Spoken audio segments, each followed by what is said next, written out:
Hello everyone. मेरा नाम है Sandeep Das Gupta and welcome to अचीवर्ली। आज हम लोग एनसीईआरटी क्लास 9 जियोग्राफी का चैप्टर 6 का पार्ट 1 शुरू करने जा रहे हैं।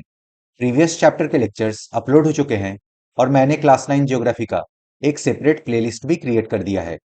प्लेलिस्ट का लिंक आपको इस वीडियो के डिस्क्रिप्शन बॉक्स में मिल जाएगा, तो जो लोग नए आए हैं वहां से उन वीडियोस को देख सकते हैं। मैं पढ़ाते हुए इंपॉर्टेंट पॉइंट्स को स्टार मार्क करता हुआ चलूंगा, तो अगर आप बुक से पढ़ रहे हैं आप भी उन पॉइंट्स को स्टार मार्क कर लें, या फिर अगर आप नोट्स बना रहे हैं तो अपने नोट्स में उन पॉइंट्स को लिख लें, क्योंकि वहां से क्वेश्चन आने के चांसेस ज्यादा होते हैं। अगर आपको कुछ डाउट हो तो आप मुझसे कमेंट्स में पूछ सकते हैं या फिर इंस्टाग्राम पे पूछ सकते हैं। इंस्टाग्राम का लिंक आपको इस वीडियो के डिस्क्रिप्शन बॉक्स में मिल जाएगा। एनसीईआरटी के बुक्स को आप एनसीईआरटी की वेबसाइट से फ्री में डाउनलोड कर सकते हैं, तो वहां से आप इस बुक को डाउनलोड कर ले और आज का लेक्चर देखने के बाद एक बार इस चैप्टर को पढ़ ले, जिससे कि आपको और अच्छे से समझ में आ जाएगा। तो चलिए अब आज का लेक्चर शुरू करते हैं। चैप्टर 6, पॉपुलेशन, जनसंख्या। आज हम लोग चैप्टर 6 के पार्ट 1 को कवर करेंगे।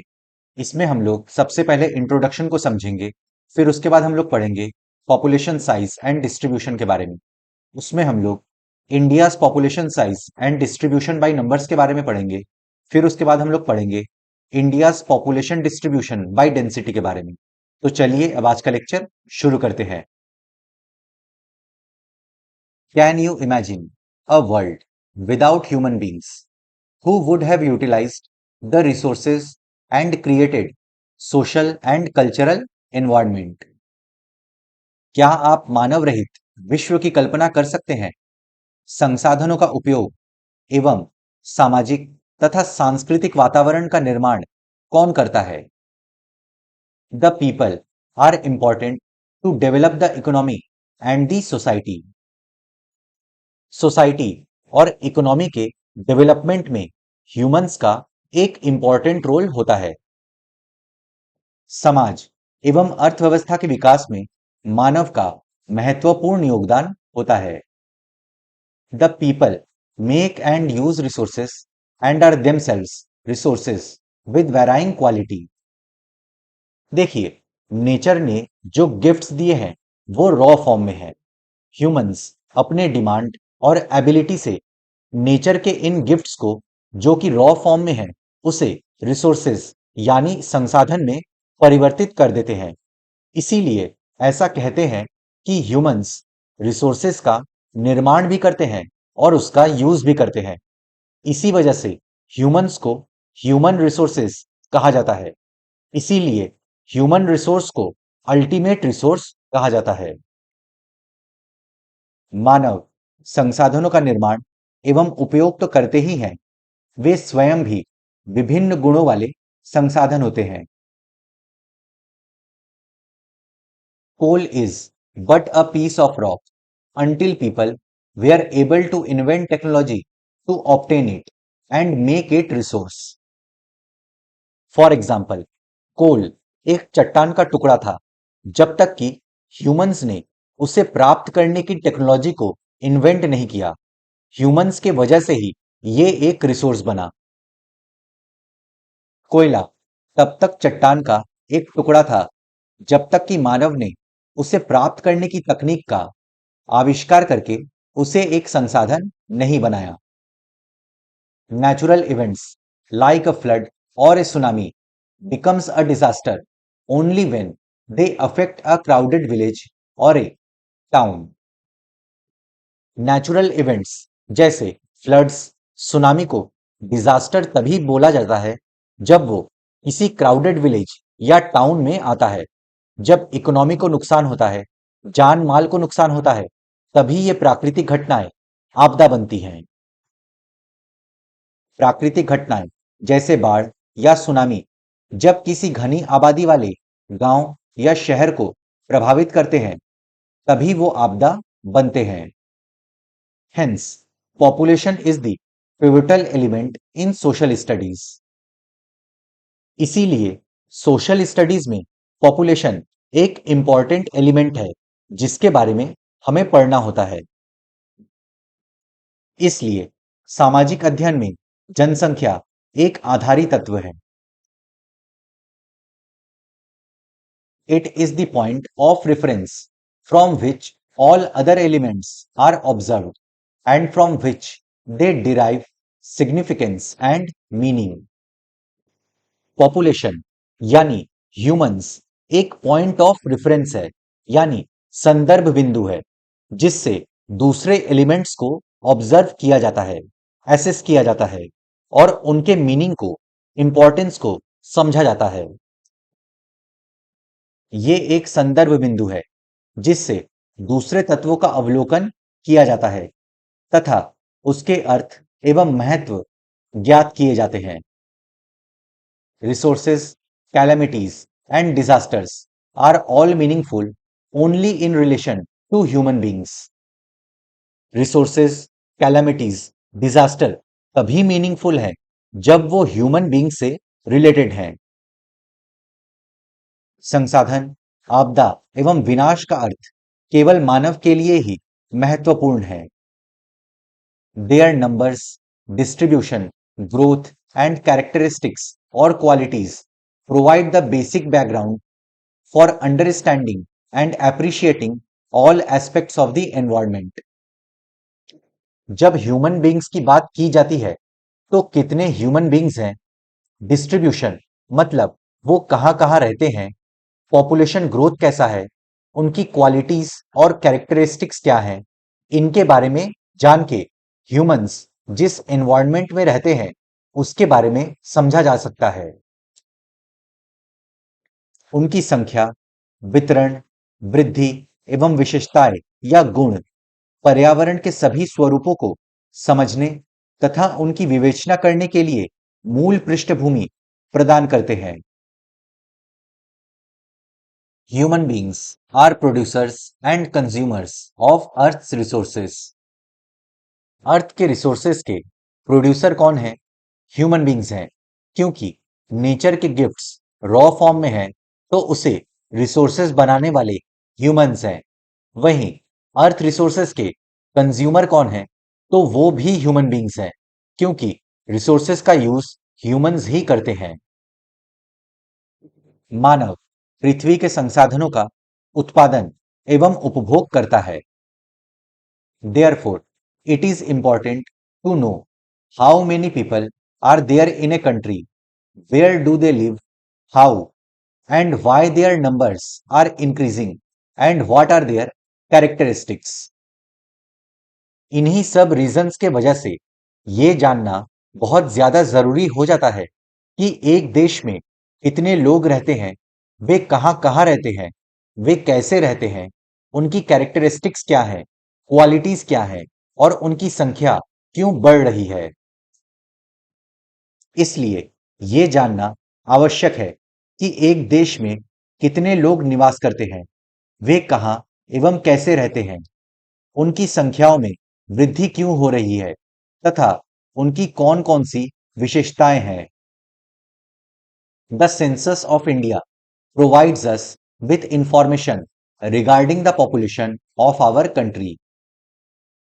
भारत के पॉपुलेशन के बारे में ये सारी जानकारी हमें सेंसस से प्राप्त होती है।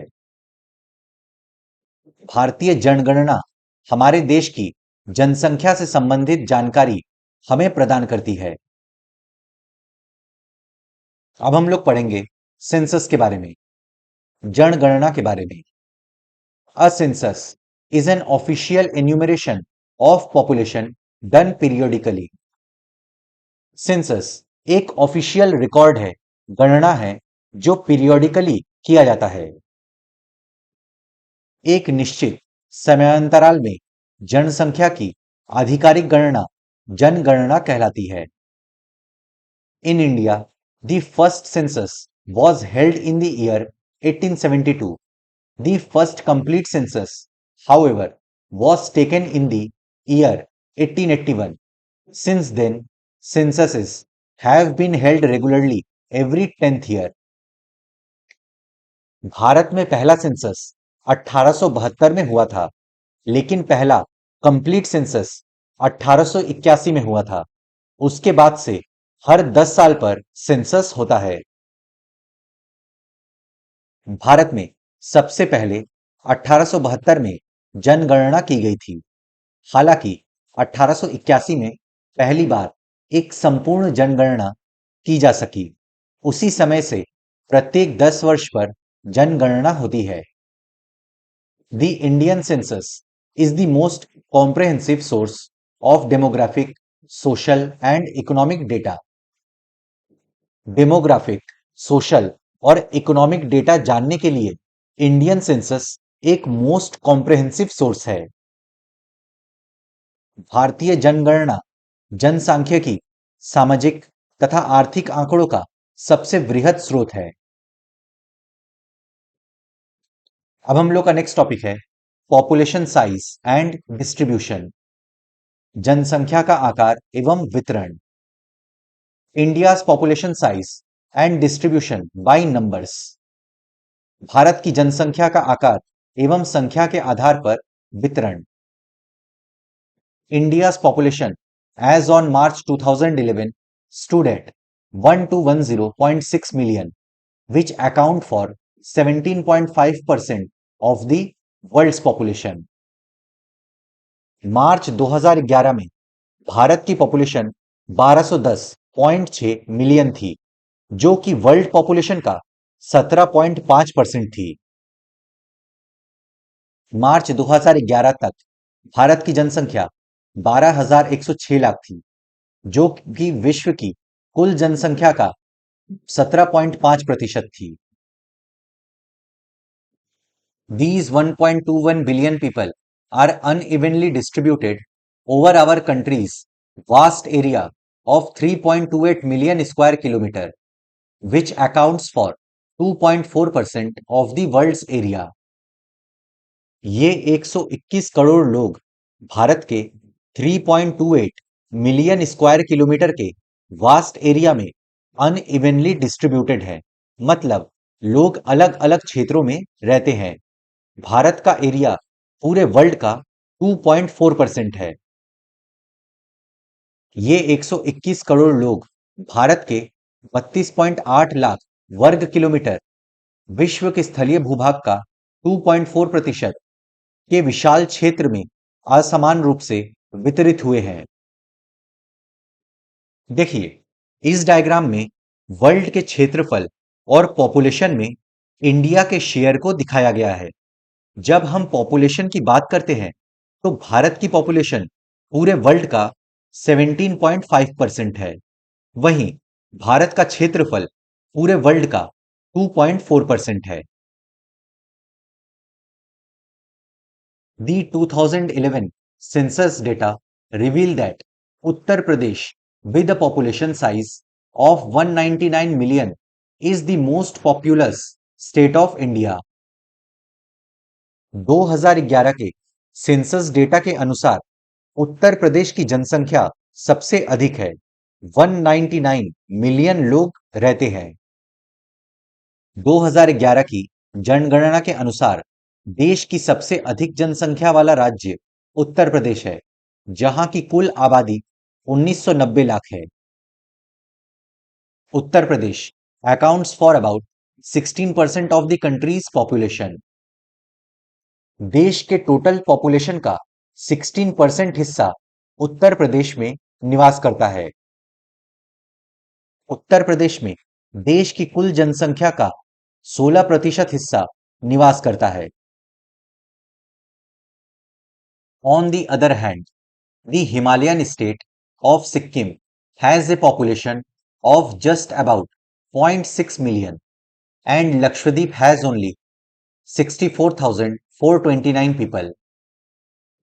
वहीं जब हम हिमालयन स्टेट सिक्किम की बात करते हैं तो वहां की आबादी केवल 6 लाख है।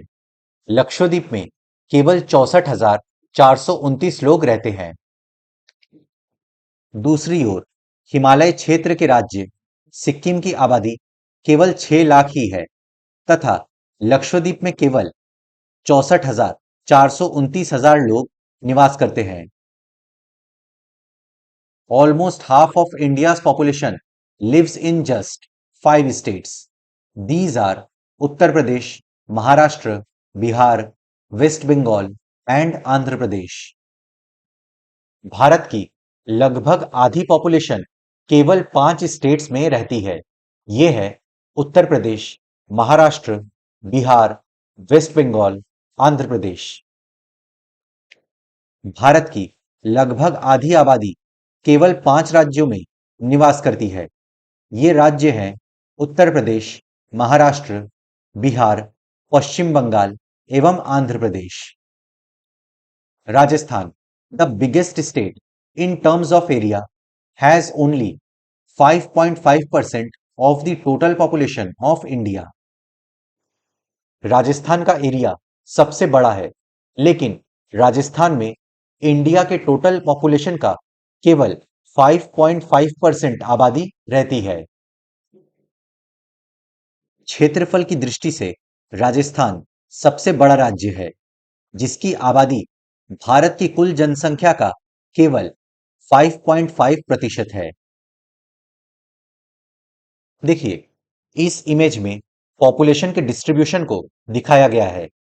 यूपी में 16% है, महाराष्ट्र में 9% है, बिहार में 9% है, वेस्ट बंगाल में 8% है, आंध्र प्रदेश में 7% है, वहीं पे छत्तीसगढ़ में 2% है, हरियाणा में 2% है, दिल्ली, जम्मू कश्मीर, उत्तराखंड में 1-1% है, अदर स्टेट्स एंड यूटीज में 2% है।